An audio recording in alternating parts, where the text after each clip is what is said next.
Hmm.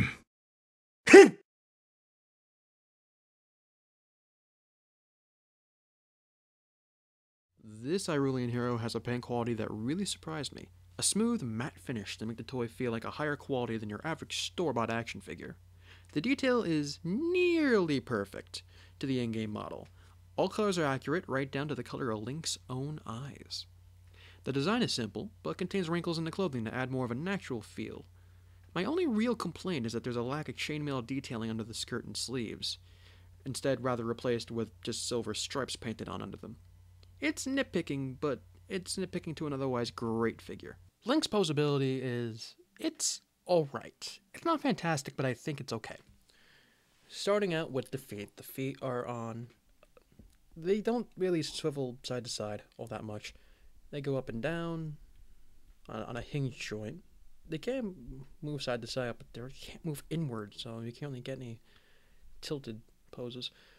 Toe joint, which I think doesn't really do a lot. It's kind of flimsy, not even that sturdy enough to hold it. I don't know. I'm not a big fan of that.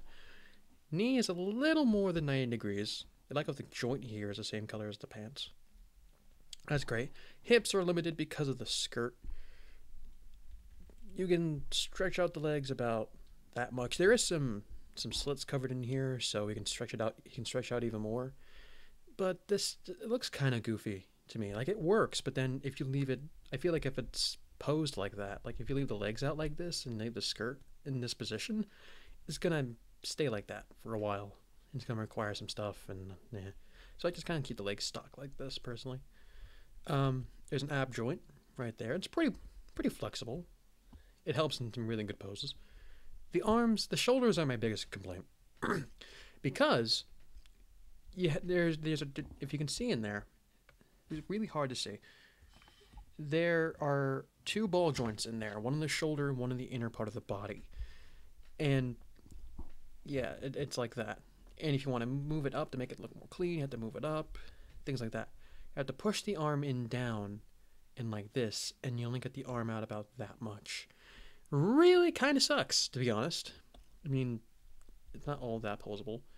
If you want to have him raise his sword skyward, then you have to move the ab like this, and have the arm up like this, which is accurate, but I just don't like it personally. The shoulder could have used more of an outward motion. Like here, it's out a bit more, but you have to finagle it a lot. But other than that, it's normal. You can move out in 360, all that jazz.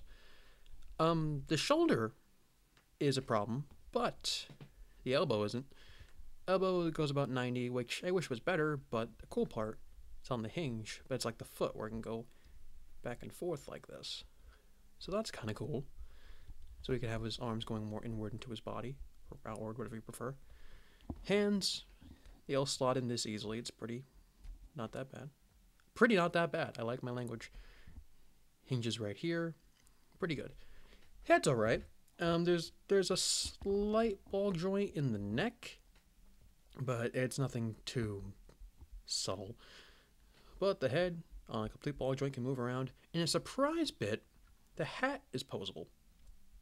His little cap can move around like this. The issue is that this piece is removable and a little too easily removable for my taste, so I'd be a little careful about that. But he's got decent posability. Nothing, not as good as a Figuart or maybe a Rebel Tech, but it does what it needs to do. And if you want to get him in really natural poses like this, it works. Although for some more dynamic poses, especially with the arms and shoulders, you gotta put a little effort into it. Link includes 8 extra hands in addition to his common open hands. Splayed open hands, the little guy can feel like he's falling down to the surface as he does in the video game. Normal fists so he can punch out dudes like a Vander Holyfield. If he ever did that. Holding things hands for holding his signature sword and shield, along with angled versions of these hands for dynamic sword poses. All these hands can be stored on the Figma hand rack, which comes with most of the Figma's figures. And, with the right configuration, they can form the hand buddy. He's gonna punch you with his fists of courage. I think. And now for the most by far controversial thing about this set are the sword and the shield themselves. Preferably, and most importantly, the sword. If you've noticed throughout the review, you've noticed a little something. There's a pommel missing at the tip of the sword. I got this figure around the same time most everyone else did. So when it started hitting the US, people figured out like, oh, can you remove the pommel so you can slide the hand in? Because how the hands work, just get it here real quick. What Figma wants you to do is there's a gap in there where you can just kind of finagle the hand into there and just put the hand in there with the pommel still on. The pommel is not removable. Officially confirmed that it was not removable, but none of us knew that until like a week later. So I ended up breaking my toy. And what's even worse is that if you do the method that Figma wants you to do, of kind of like squeezing the sword into there, the fingers are going to get stretched out, and the sword's not going to slide in as well. That happened with, if I can find the right hand, because I am not professional and I didn't set this up prior. The slanted sword hand, the one I use more often because of right-handed Link, but I'll get to that in a sec. It's not as tight. It kind of comes off very easily, but because I had to stretch out the fingers, and it was bad. So I effectively broke my toy, just for the sake of putting the thing in there, which, because I read so many reports online, it's like, oh, you want to take the pommel off?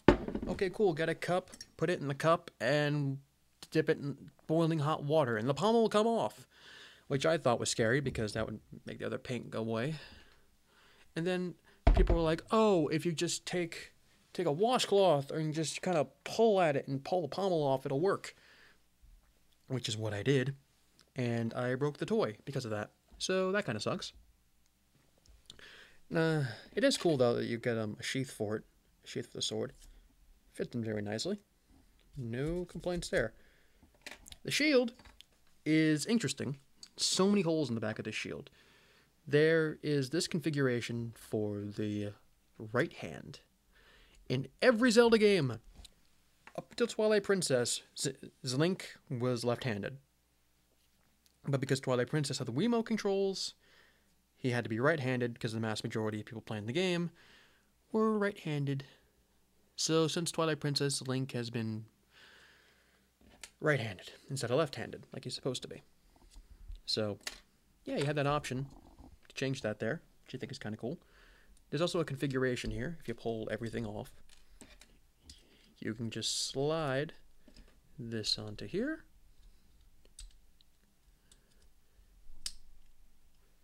I didn't do it that well. Okay, here's a picture of what happens. You can just put the shield on the back and store it. Hooray for being lazy. I'm just going to go back to the voiceover now.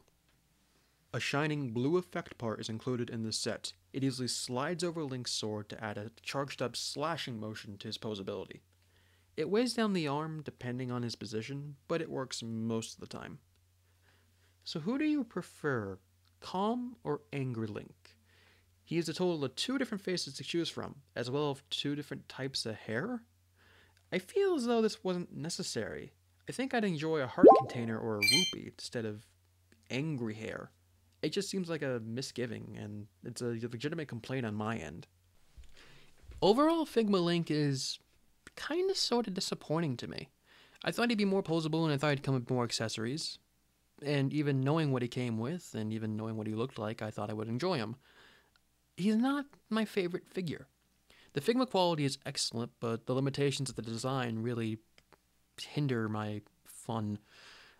He's really cool looking, though, and the sword and shield are excellent, except for the pommel. He does what he has to for the game. He has a sword, a shield, slashing strike. No. A slashing strike. Different faces. Yeah, it's alright, but this figure could have been a lot better. And I doubt we'll ever get more accessories for him. If you want to pick up this toy, good luck. Max Factory is not making more of these, not releasing them. These are really hard to find, and the ones you can find are $100 on eBay for a $40 figure. That's really not worth the price. If you can find one cheap, if you can find it for $50 to $60, I'd say he's pretty good, but you have to be a big Zelda fan. But he's all right. He's not my favorite, but he's a cool figure. But I think the Samus did better things, even though I don't have it. And the soon-to-be Pit. I really want that Pit figure. Give it to me, please. Pretty, please? No. Anyway, this is Shadow Gear 6235. Signing out and goodbye. See you folks another time.